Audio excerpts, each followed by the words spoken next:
दोस्तों आप सब लोगों का एक नई वीडियो में हार्दिक स्वागत है। आज की वीडियो में हम डिस्कस करने वाले हैं लीनियर इक्वेशंस इन टू वेरिएबल्स।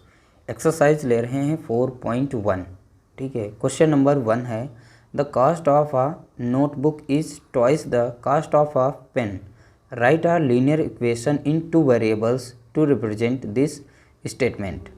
ब्रैकेट में दिया गया है take the cost of a notebook to be x and that of a pen to be piece Y.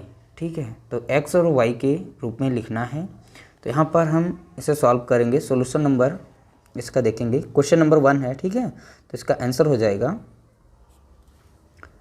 Cost of, लिख लेंगे कॉस्ट ऑफ नोटबुक।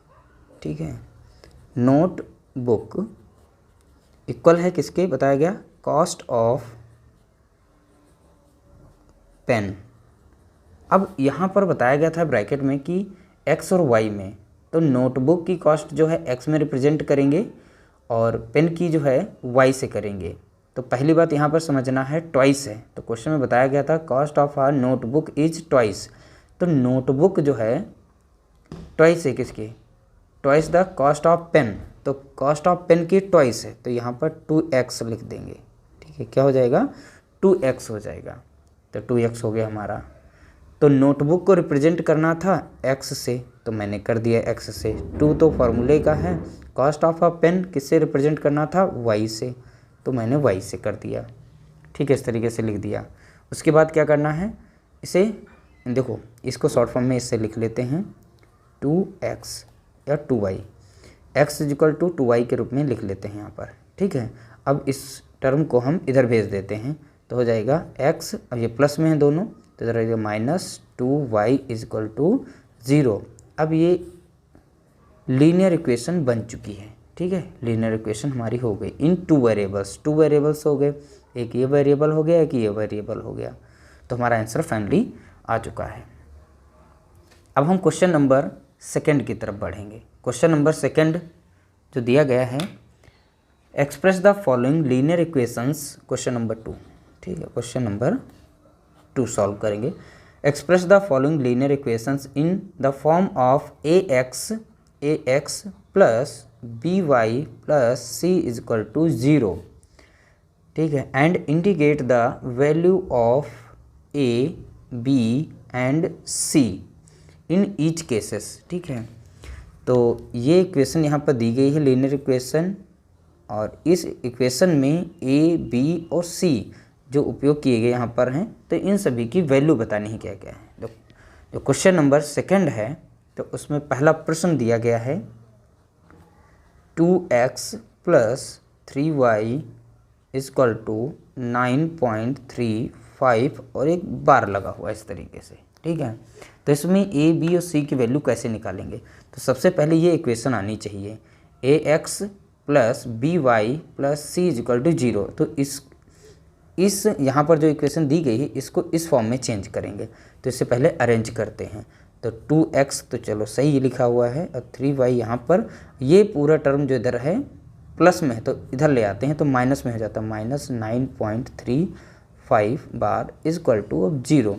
तो देखेंगे तो इस इक्वेशन से अगर मैच कराएं तो बराबर आ गए, 0 से 0 इधर हो गया, और c के जगह पर यहाँ पर 9.35 हो गया, और b और y की जगह पर 3y हो गया, ax की जगह पे 2x हो गया। ठीक है, तो यहाँ से आप मिला सकते हैं, a के स्थान पे क्या है 2 है, और b के स्थान पे क्या है 3 है, और c के स्थान पे 9.35 है। तो यहाँ पर हम कह सकते हैं, ठीक है, a के स्थान पे यहाँ पे क्या लिखा गया है 2, तो a की वैल्यू कितनी हो गई 2। b के स्थान y के साथ b है, तो b के स्थान पर क्या है यहाँ पे 3, तो b की वैल्यू क्या हो जाएगी 3, और c के स्थान पर यहाँ पर क्या लिखा हुआ है माइनस में है। ठीक है, तो c के स्थान पे हो गया -9.35 बार। कुल मिलाकर ये आंसर हो गया। दूसरा प्रश्न दिया गया था x minus y upon 5 minus 10 equal to 0। इस इक्वेशन से हम कंपेयर कर लेंगे, ax के स्थान पर क्या है, यहाँ पर x दिया गया है, by के स्थान पर y अपॉन 5 दिया गया है, c के स्थान पर -10 दिया गया है।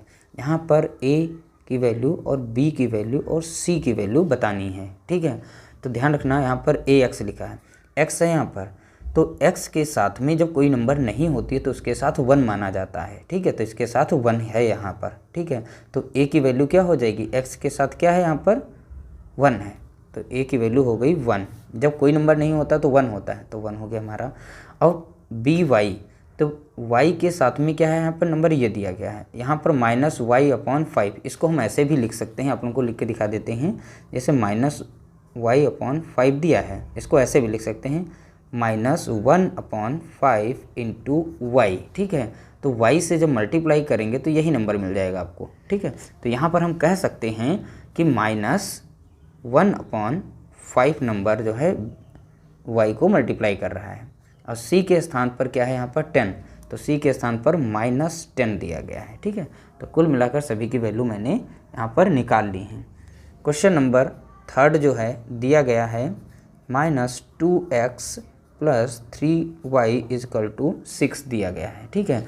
इसको भी इसी इक्वेशन से कंपेयर कर लेते हैं, ठीक है। सब इसी से कंपेयर करना है, ए बी सी की वैल्यू सभी में बतानी है अलग अलग। इस इक्वेशन में ए बी सी की वैल्यू क्या होगी, तो ए के स्थान पर देखेंगे -2 है, तो ए के स्थान पे क्या लिखा है -2, बी के स्थान पर लिखा गया +3 दिया गया है, और सी, सुनिए पहले इसे हम इधर चेंज कर लेते हैं, -2x + 3y, तो ये प्लस में है तो इधर आएगा माइनस में हो जाएगा, 6 = 0। तो यहाँ पर बात वही रही, तो अब सी की वैल्यू जो क्या हो गई -6 हो गई, ठीक है। -6, पहले यहाँ पर 0 नहीं था, मैंने यहाँ पर 6 नंबर लिखा था, हमने डायरेक्ट ही निकालना स्टार्ट कर दिया था, दोनों वैल्यू सही है फिलहाल। तो अब यहाँ पर ये नंबर है तो प्लस में, इधर आएगी तो माइनस में हो जाएगी, ठीक है। कुल मिलाकर ए बी सी की वैल्यू अब फाइनली यहाँ पर निकल चुकी हैं, ठीक है। एक और प्रश्न, अभी इसमें 2 और प्रश्न हैं, दोनों को हम सॉल्व करते हैं। पहला, दूसरा, तीसरा हो गया। अब चौथे नंबर का जो प्रश्न दिया गया है, इसमें है x = 3y दिया गया है, ठीक है। इसको तो यहाँ पर हम इधर प्लस में है तो इधर जाएगी माइनस में हो जाएगी, तो x - 3y, जब c नहीं है तो उसके स्थान पर हम 0 मान लेते हैं, ठीक है। = क्या हो जाएगा 0। तो इस इक्वेशन से मैच अगर कराते हैं, पहले वाली से अगर मैच कराते हैं ax + by + c = 0 से, तो यहाँ पर a की वैल्यू देखेंगे, x क्या है यहाँ पर ये है, x के साथ कोई नंबर है नहीं है, तो नहीं है तो उसके स्थान पे 1 होता है। b यहाँ पर माइनस कितना है 3, तो b हमारा हो गया -3 हो गया। यहाँ पर c नहीं है तो हम प्लस करके कुछ भी लिख सकते हैं c, ठीक है, मतलब 0 ही होगा, तो 0 को लिखो चाहे ना लिखो, तो c = क्या हो जाएगा 0 हो जाएगा। तो कुल मिलाकर इस इक्वेशन के केस में इन सभी की वैल्यू ए बी सी की वैल्यू निकल चुकी है। क्वेश्चन नंबर 5, 2x = -5y है, ठीक है। इसको पहले अरेंज करते हैं, तो 2x ये प्लस माइनस में तो इधर हो जाएगा प्लस में, 5y = 0। अब इसे हम कंपेयर करा लेते हैं, तो 2x के स्थान पर देखेंगे, ax के स्थान पर 2x लिखा हुआ है, यानी a के स्थान पर 2 है, तो a की वैल्यू क्या हो गई यहाँ पर 2 हो गई। और by, तो यहाँ पर b कितना है, y के साथ b कितना है 5, तो b की वैल्यू हो गई 5 हो गई। c यहाँ पर नहीं दिया है, यानी c = क्या हो जाएगा 0। तो कुल मिलाकर ये हमारा आंसर निकल के आ गया है। क्वेश्चन नंबर जो 6 दिया गया है, 3x + 2 = 0, ठीक है, ये दे दिया गया। यहाँ पर देख सकते हैं by जो था by, तो by की वैल्यू यहाँ से गायब है, तो by नहीं है तो b की वैल्यू क्या हो जाएगी 0 हो जाएगी, हम सीधी सी बात लिख देंगे यहाँ से। तो ax यहाँ पर जो था, ax में यहाँ पर देखेंगे 3x लिखा हुआ है, तो a की वैल्यू क्या हो जाएगी 3, और b और y की टर्म यहाँ नहीं है वेरिएबल, तो भैया जब नहीं है तो 0 होगा, तो यहाँ पर 0 लिख देंगे। और c नंबर दिया गया है, तो c के स्थान पे क्या लिखा है c लिखा है, तो c की वैल्यू कितनी हो जाएगी 2। तो कुल मिलाकर इसका आंसर ये निकल आया, ठीक है। अगला क्वेश्चन है 7th क्लास का जो प्रश्न है, यानी 7th जो प्रश्न है, तो ये दिया गया है y - 2 = 0 दिया गया है, ठीक है। तो यहाँ पर देख रहे हैं कि x का टर्म जो है गायब हो गया, x टर्म नहीं है, तो x का टर्म नहीं है तो उसके स्थान पे 0 रख लेते हैं, ठीक है। तो 0 हो गया, तो यहाँ पर क्या रहेगा 0, तो a = क्या 0 हो गया। अब b किसके साथ, y के साथ लगता है, तो b कितना हो गया, अब जब कुछ नहीं इसके साथ है, कोई भी नंबर नहीं, तो यानी कि 1 होता है, तो 1 लिख दिया हमने। और c कितना है -2 हो गया, तो -2 हो गया। तो a b c की वैल्यू कितनी निकल के आ गई यहाँ पर निकले a equal to 0, b equal to 1 और c इक्वल टू -2। इसका लास्ट प्रश्न बचा है, इसी पे सॉल्व कर लेते हैं। ठीक है, इसका 8th प्रश्न बचा है। इसमें है 5 इक्वल टू 2x दे दिया। ठीक है, इस तरीके से। अब इधर नंबर दे दिया, तो ध्यान रखिएगा, तो ये है प्लस में। ठीक है, तो इधर जाएगा माइनस में हो जाएगा, तो 2x - 5 इक्वल टू 0। तो यहाँ से क्या देखने को मिल रहा है, यहाँ से यह देखने को मिल रहा है कि y का टर्म जो है, y वेरिएबल वाला टर्म जो है वो नहीं है इसमें। ठीक है, तो y के स्थान पे क्या रख सकते हैं, 0।